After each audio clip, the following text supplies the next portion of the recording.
Wolf, the cornerstone of everything we've been talking about for the past couple of weeks is the North Korean Army. And General, walk us through the force of this army.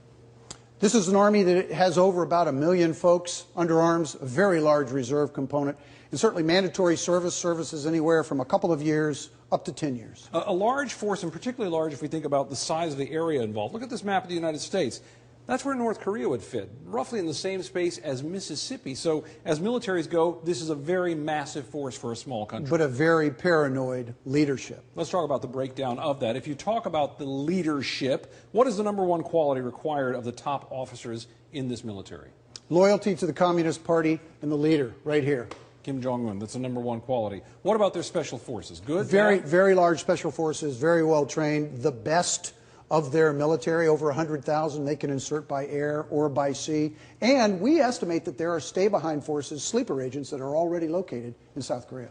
Beyond that, there's everybody else, and this is a massive number of people. Are they generally considered to be well-trained, good soldiers? What are they?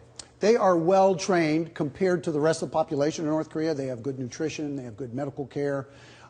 They get a lot of training throughout the year, primarily during the winter training cycle. And then as the spring and summer roll around, they get into some of those other duties, but they are pretty good. I'm going to guess that one of their chief hampering forces here is lack of supplies, fuel, food sometimes, things that they might rely on. The limiting factor, as we call it, is their ability to sustain themselves in combat.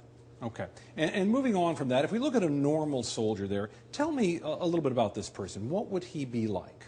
Now, this is where we get into those additional duties. First of all, it's relatively young.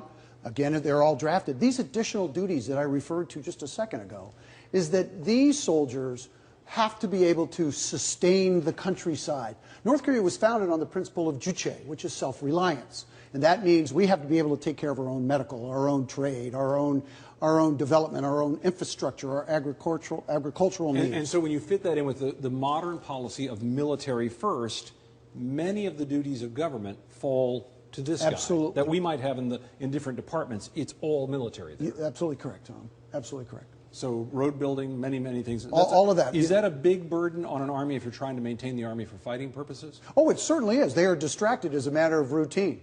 They can train episodically during certain periods of time, and then the rest of the time they are conducting these other duties. Which could be a huge burden upon them. General, thank you very much.